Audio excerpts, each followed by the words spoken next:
happy World Food Day to all of you. I've been told by everyone, my doctors, my family, my friends, that I should not be traveling. But how could I not join you for this very important celebration of our freedom?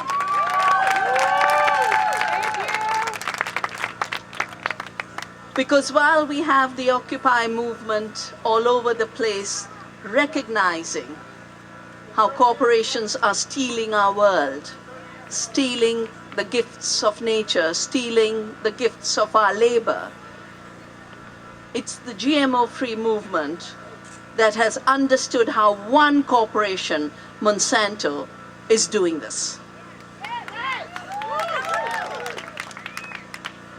It has spread a culture of bad food, and it's robbing us of good food. It has spread a culture of trying to own seeds when it can't create the seed. It can only steal the seed. It can contaminate the seed. And when someone pollutes, they shouldn't be rewarded with intellectual property rights. They should be sued for making our food toxic. And that's why I'm so glad Percy is here, who has stood as a witness of the perversion of the patenting in Monsanto's hand. And he will tell you his story. But I think most importantly, this movement, our movement, your movement, is standing for real freedom and real democracy. Because if we aren't even free to decide what we'll eat, what we'll grow, to know what's in our food, how are we free in any other way? Because it's our food that shapes every cell of our body, every bit of our organs, and at least the elder women in my country say it shapes our thinking too. You eat bad food, you have bad thinking. You eat good food, your mind works fresh, creative, beautiful. Now, the denial for labeling is linked so much to the food dictatorship that Monsanto has spread.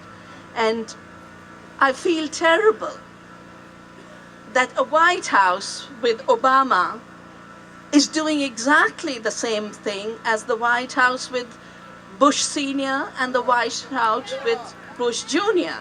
I've just been given this wonderful T-shirt which reminds us of what President Obama said in 2007.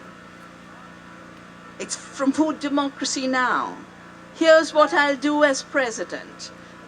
We let folks know whether their food has been genetically modified, because Americans should know what they are buying.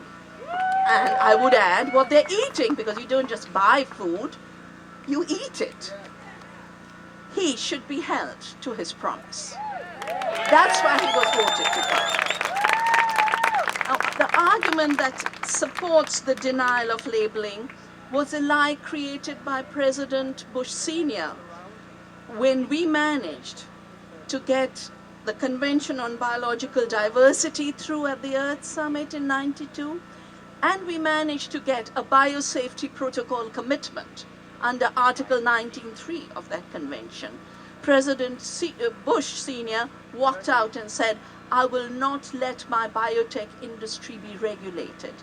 And the instrument for deregulation was a scientific lie called substantial equivalence. We will pretend GM foods are the same as organic foods and conventional foods. And therefore we will not look for safety, we will not allow regulation, and we will definitely not allow labeling. Substantial equivalence is a lie, because if the same company can claim that they've done something new and claim a patent, they can't deny that they've done something new when it's an issue of responsibility to citizens to let them know what's in that food. Whether they're antibiotic resistance markers, Bt toxin genes, viral promoters, we need to know. We have a right to know. Then another lie is it doesn't matter how food was produced. You should look at product and not at process. But we in the organic movement know it makes a difference how food is produced. That's why we have process labeling. And organic labels are there. But we also need to know what's not organic. And the moment food is genetically modified, it's not organic. The onus just can't be on the organic movement. It must be on the polluters, contaminators, and toxic drug pushers in our food system. When Europe introduced its labeling laws, the US Trade Secretary threatened. Cases were taken to the World Trade Organization. The European rules were called arbitrary, politicized, and scientifically unjustified. It's actually the denial of labeling that's arbitrary, because how can you deny labeling to genetic modification when you insist on labeling on how much calcium and sugar is in your food? If nutrition is a mandatory labeling, genetic modification must be mandatory labeling too.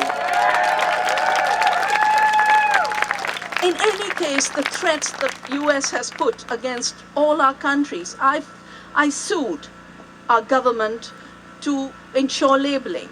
Our government, on the order of our Supreme Court, wrote a labeling law. The US Embassy put pressure and said, you can't do this, otherwise we'll introduce a trade war. They can't do that anymore because on the 5th of July this year, 2011, the highest body for food safety called Codex, which is the WTO recognized body, has said genetic modified foods labeling is fine, every country can do it, and no one can threaten them. So not only will labeling here give American citizens real freedom, it will also protect the rest of the world and the rest of the world that is trying to shape its food democracy. We are at a very important historic moment, and that's why, in spite of my illness, I've traveled all this way. We are at a historic moment because the fraud of genetic engineering is known by more and more people now. We've just released a report. You can get it from the Navdanya International website. It's called "The GMO Emperor Has No Clothes."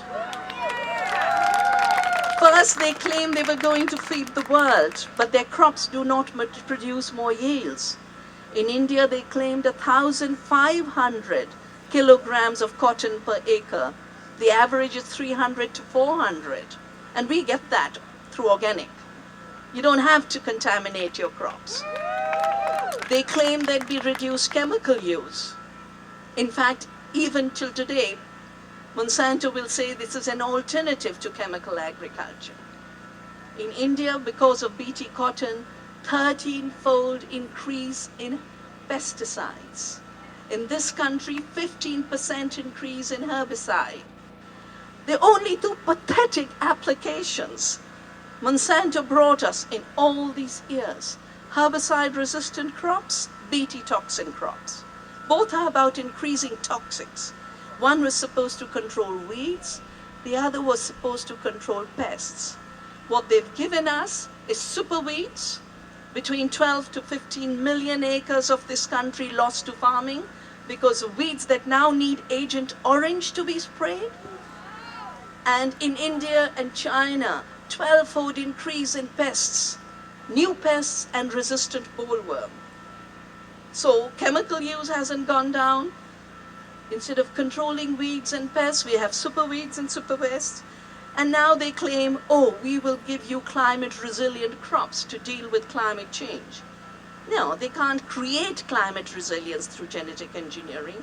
They just steal it from our farmers who've done this job so much better to generate salt-tolerant, flood-tolerant, and drought-tolerant seeds. And even Monsanto's drought-tolerant corn, the US technology assessment, showed that ordinary corn has better drought tolerance than Monsanto's corn. The most significant issue is genetic engineering is linked to patents. That's the only reason they're doing it. I happened to be at a meeting in '87 where the industry said, we need patents, and the only way we'll get patents on seed is by doing genetic engineering. There is no purpose genetic engineering serves except seed monopolies. But patents mean royalties. Royalties means extracting money from farmers. 8,000% increase in seed costs in cotton in India. Increase in pesticide use. The result has been debt. And the result has been 250,000 of our farmers committing suicides. No more farm suicides, no more food dictatorship, no more toxics in our food. We are here to commit ourselves to our food democracy, our food freedom, and the celebration of life on earth. Thank you for being here.